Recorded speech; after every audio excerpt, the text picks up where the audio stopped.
Sejak Jayi lahir, dia memiliki suatu anugerah. Selain itu, dia juga mahir dalam segala hal. Ketika semua orang memuji Jayi, hanya ada satu orang yang meragukannya. Dia adalah ayahnya. Ternyata Jayi mempunyai seorang kakak. Kakak perempuan Jayi adalah anak yang sangat pintar.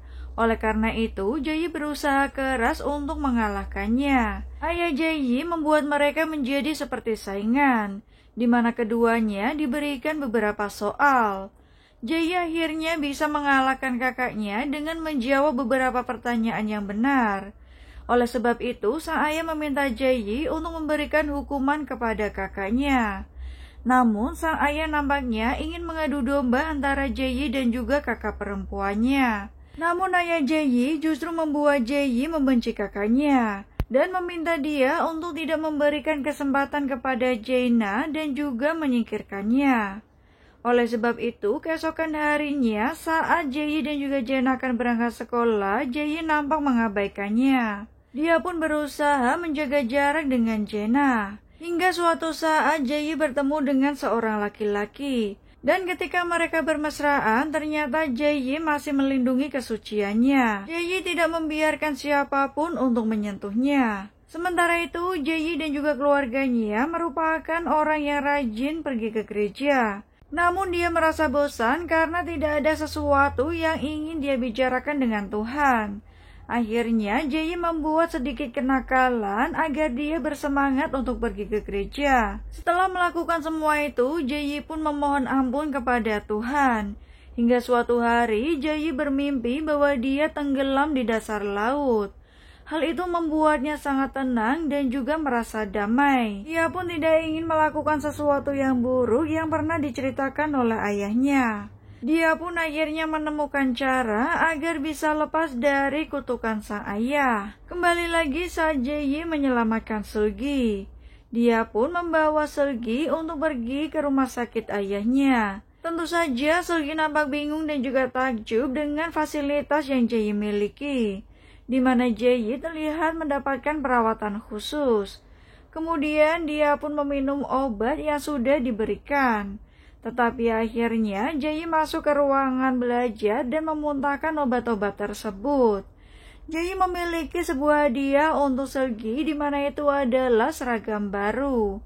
Dia meminta Sulgi untuk mencobanya. Sulgi masih merasa bingung kenapa Jayi melakukan semua itu. Akhirnya dia bertanya kembali. Jayi mengatakan bahwa dia penasaran bagaimana Sulgi bisa meraih juara pertama di sekolah tanpa melakukan les. Namun Sulgi mengakui bahwa metodenya tersebut tidak bisa dia terapkan di sekolahnya yang sekarang. Akhirnya Jayi pun memberikan materi dari bimbel dan meminta Sulgi untuk menceritakan bagaimanakah detail cara dia mengerjakannya. Tiba-tiba terdengar suara orang masuk, mereka berdua pun akhirnya panik dan bersembunyi di dalam lemari. Ternyata mereka adalah Yeri dan juga Choi Kyung. Choi Kyung nampak tidak senang dengan Sulgi. Selain itu, Yeri juga mengatakan bahwa Sulgi ternyata tidak mempunyai seorang ayah. Dia menuduh bahwa ibunya hamil di luar nikah, itulah kenapa dia menyebut bahwa Sulgi adalah anak haram.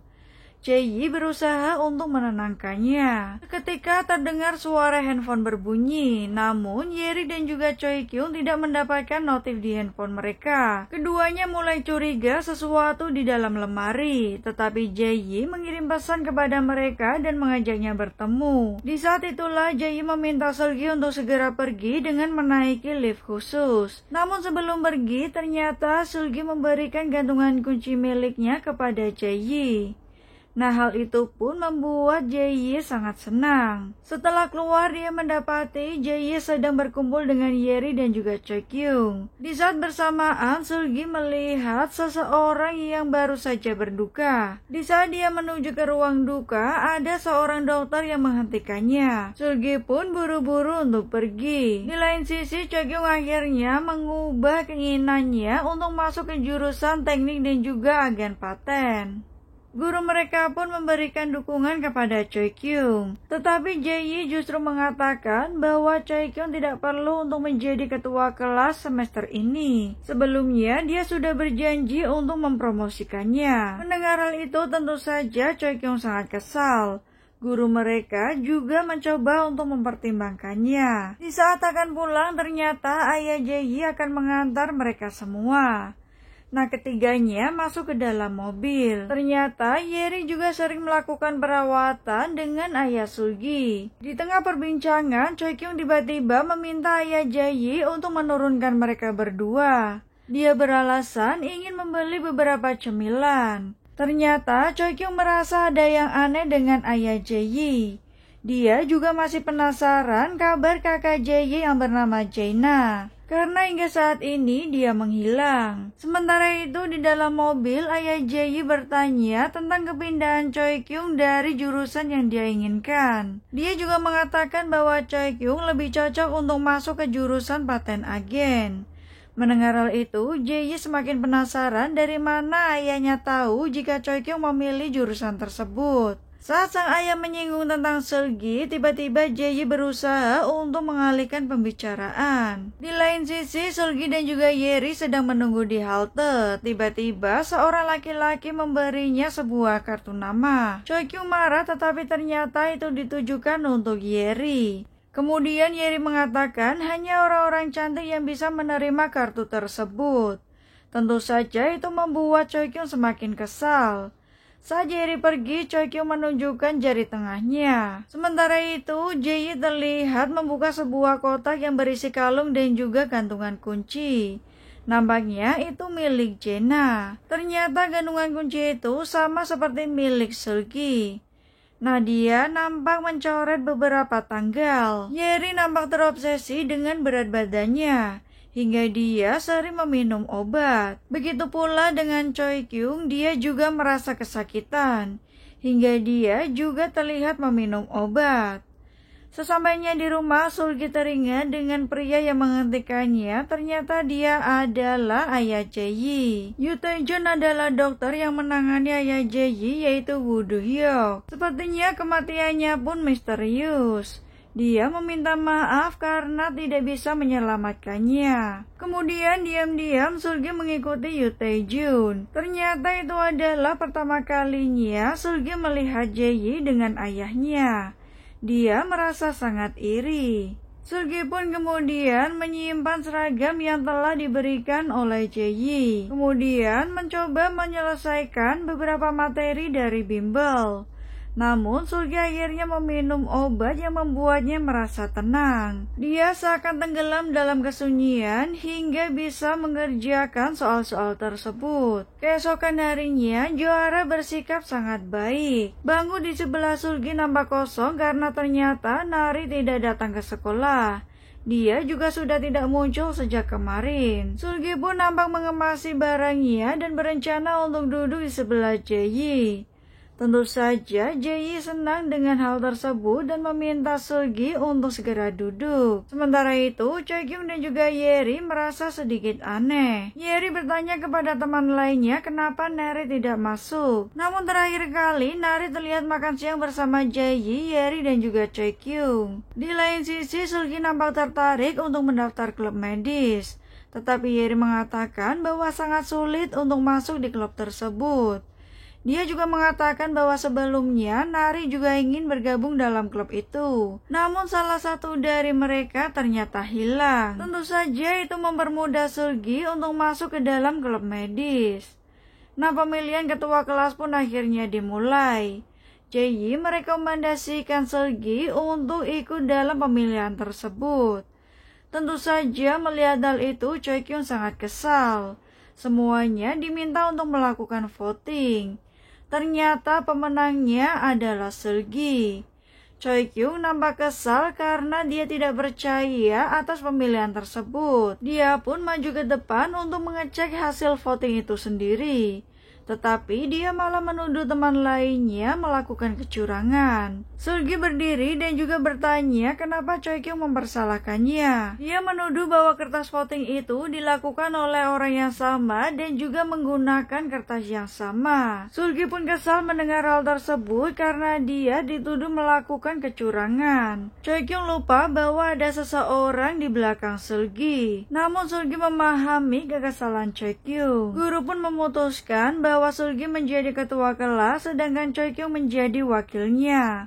Tiba-tiba Jae-yi mengatakan bahwa Choi Kyung harus meminta maaf kepada Seulgi dan juga teman-teman lainnya. Choi Kyung pergi tetapi akhirnya dia meminta maaf karena telah membuat keributan. Nah, di saat Seulgi pulang, dia mengambil beberapa surat. Namun sesampainya di dalam rumah, dia melihat sepatu seorang laki-laki. Hingga akhirnya dia pun pergi meninggalkan rumah. Seulgi masih berusaha untuk membuka handphone milik ayahnya dan mencoba beberapa password. Tiba-tiba handphonenya berbunyi di mana Jae-yi mengajaknya untuk bertemu. Nampaknya Seulgi juga senang menerima pesan tersebut. Di lain sisi, Choi Kyung masih menyelidiki kertas voting yang digunakan untuk pemilihan ketua kelas. Dia curiga bahwa seseorang melakukannya. Tiba-tiba ibunya datang. Namun Choi Kyung terlihat kesal dan melampiaskan kemarahannya kepada sang ibu. Di saat ibunya pergi, Choi Kyung melihat sebuah berkas ibunya yang tertinggal. Dan ibu Choi Kyung adalah seorang jaksa. Di lain sisi, Yoo Tae-jun harus menghadapi tuntutan dari keluarga pasien di mana dia melakukan kelalaian medis. Tetapi dia berusaha menutupi masalah itu dengan merekayasa hasil medis. Tentu saja dia akan melakukan segala cara. Nampaknya Jae-yi mendengar semua itu. Dua wanita parubaya sedang membicarakan keluarga nari yang menjual rumah mereka. Yeri mendengar semua itu. Di lain sisi, Jae-yi makan bersama Choara. Dia juga nampak memberikan sesuatu kepadanya. Ternyata Jae-yi juga sedang mengawasi Seulgi yang sedang menunggunya. Dia nampak kehujanan karena menunggu Jae-yi. Choara semakin penasaran hubungan Jae-yi dengan Seulgi. Akhirnya Jae-yi pun menyusul Seulgi yang berada di dalam sebuah karaoke. Mereka menyanyi bersama. Seulgi terkejut karena mereka menyukai penyanyi yang sama. Jae-yi juga memuji suara Seulgi. Di saat pulang, Seulgi meminta maaf kepada Jae-yi karena membuat hubungannya dengan Choi Kyung menjadi renggang. Tetapi Jae-yi tidak mempermasalahkan hal tersebut. Nah, Jae-yi kemudian mengajak Seulgi untuk menginap di rumahnya. Tentu saja Seulgi terkejut, tetapi akhirnya Jae-yi memegang tangan Seulgi dan juga membawanya untuk ke rumahnya. Setelah masuk ke dalam rumah, Seulgi juga terlihat sangat kagum dengan rumah Jae-yi. Tiba-tiba seekor anjing menghampirinya. Seulgi akhirnya tahu bahwa Jae-yi mempunyai seorang kakak perempuan. Melihat kamar Jae-yi yang seperti laut, Seulgi nampak senang. Ternyata mereka mempunyai filosofi yang sama. Jae-yi pun berjanji untuk mengajak Seulgi untuk menyelam bersama. Tiba-tiba anjing Jae-yi datang kembali dengan membawa pakaian princess. Seulgi pun menceritakan masa lalunya ketika hilang menggunakan baju princess itu. Dia berusaha menenangkannya dengan mengatakan bahwa semua itu bukanlah salah Seulgi.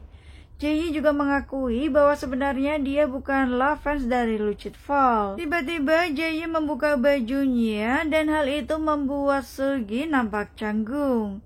Dia pun melihat sebuah kalender dengan beberapa tanda. Seulgi terlihat berendam di dalam bathtub. Tiba-tiba Jae-yi datang dan bergabung dengannya. Mereka berdua pun saling menatap. Jae-yi memuji Seulgi dan juga menciumnya. Seketika akhirnya mereka pun saling berciuman. Hal itu membuat Seulgi nampaknya sangat senang. Tetapi ternyata semua itu hanyalah mimpi. Dia akhirnya terbangun dan juga pergi ke kamar mandi. Setelah melihat isi kamar mandi itu, tiba-tiba dia melihat sebuah bathtub yang ada di dalam mimpinya. Di saat kembali, Seulgi tidak sengaja melihat handphone Jae-yi yang menerima pesan dari Nari. Dia berjanji akan pindah sekolah dan terus memohon kepada Jae-yi serta berjanji akan menghapus video yang dia miliki. Sementara itu, Choi Kyung juga masih menyelidiki kasus ayah Jae-yi. Seulgi pun nampak sangat terkejut saat dia diam-diam membuka handphone milik Jae-yi dan membaca pesan dari Nari. Choi Kyung akhirnya mengetahui bahwa kemungkinan ayah Jae-yi menjadi penyebab kematian dari Woo Do-hyuk, ayah Seulgi.